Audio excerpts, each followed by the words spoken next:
அனுபவம் இருக்கிறது. பொன்னமராவதியில் இதே அனுபவத்தை நாங்கள் சந்தித்தோம்.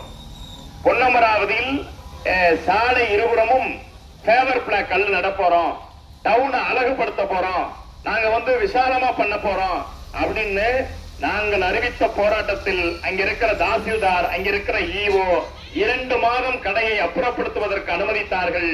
2 மாதம் நாங்கள் கடையை வேறு இடத்துக்கு ஷிஃப்ட் பண்ணோம். அந்த ரோட்டை அகலப்படுத்தியதற்கு பிறகும் இன்றைக்கும் பொன்னமராவதியில் அகலப்படுத்திய ரோட்டில் சங்கம் அமைத்து சாலையோர வியாபாரிகள் வியாபாரம் செய்து கொண்டிருக்கிறார்கள். எல்லோரும் அதை பார்க்க முடியும்.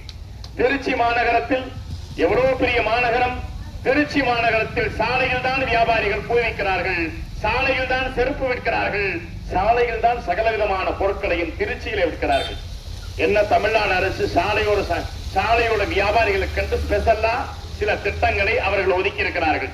சாலையோர வியாபாரிகளுக்கு அரசாங்கம் கடன் கொடுக்கிறது, தெருவோர வியாபாரிகளுக்கு பாதுகாப்பு நல்கிறது, தெருவோர வியாபாரிகளின் வாழ்வாதாரத்தை பாதுகாப்பதற்கு அரசாங்கம் உத்தரவாதப்படுத்துவேன் என்று இன்றைக்கு பல இடங்களில் அவர்கள் பேசுகிறார்கள். வாழ்வதற்கு வழி இல்லாமல், பிழைப்பதற்கு வழி இல்லாமல் தெருக்களிலே வியாபாரம் செய்து பிழைக்கிற கூட்டம் நாளுக்கு நாள் அதிகரித்துக் கொண்டிருக்கிற போது அவர்களை பாதுகாக்கிற போராட்டத்தை நிச்சயமாக நாங்கள் நடத்துவோம். அதற்காக நாங்க நகரப்புற மக்களுடைய வாழ்க்கையை அவங்க நல்லா இருந்தாதான் நாங்க நல்லா இருக்க முடியும்ன்றதுல எப்போதும் நாங்க உறுதியா இருக்கிறோம்.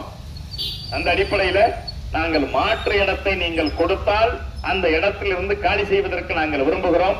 இப்ப கூட கலை நாங்கெல்லாம் இருக்கிறோம், ஒரு 3 இடத்தை நாங்கள் தீர்மானிச்சு கொடுக்கிறோம். எங்களுக்கு தேவையான 3 இடத்தை, அந்த 3 இடத்தில் ஒரு இடத்தை தான் அரசாங்கம் தீர்மானிக்க வேண்டும் என்பதை எங்களுடைய வேண்டுகோளாக வைத்து நிச்சயம் இவர்களை பாதுகாக்கிற மாபெரும் பொறுப்பு நம்முடைய பேரூராட்சி நிர்வாகத்திற்கு இருக்கிறது. நீங்கள் பாதுகாப்பீர்கள் என்கிற நம்பிக்கை எங்களுக்கு எப்போதும் உண்டு. எனவே அந்த அடிப்படையில் இந்த 44 குடும்பங்களை நீங்கள் பாதுகாத்து தர வேண்டும் என்கிற வேண்டுகோளை இந்திய தொழிற்சங்க மையத்தின் சார்பில் உங்களிடத்திலே முன்வைத்து இந்த போராட்டத்திற்கு ஏற்பாடு செய்த, இந்த போராட்டத்தை நடத்தி கொண்டிருக்கிற நம்முடைய மார்க்சிஸ்ட் கம்யூனிஸ்ட் கட்சி தோழர்களுக்கும், இந்திய தொழிற்சங்க மையத்தை சார்ந்திருக்கிற அத்தனை தோழர்களுக்கும், இந்த போராட்டத்திலே பங்கு பெற்றிருக்கிற நம்முடைய அருமை தோழர் சண்முகம் அவர்கள், கேடி அவர்கள் உள்ளிட்ட அத்தனை தோழர்களுக்கும் மீண்டும் ஒரு முறை நன்றி பாராட்டி, நிச்சயம் நீங்க கலங்க வேண்டியதில்லை, பேரூராட்சி நிர்வாகம் அதற்கு உரிய நடவடிக்கை எடுக்கும் என்கிற நம்பிக்கையோடு விடைபெறுகிறேன். நன்றி, வணக்கம்.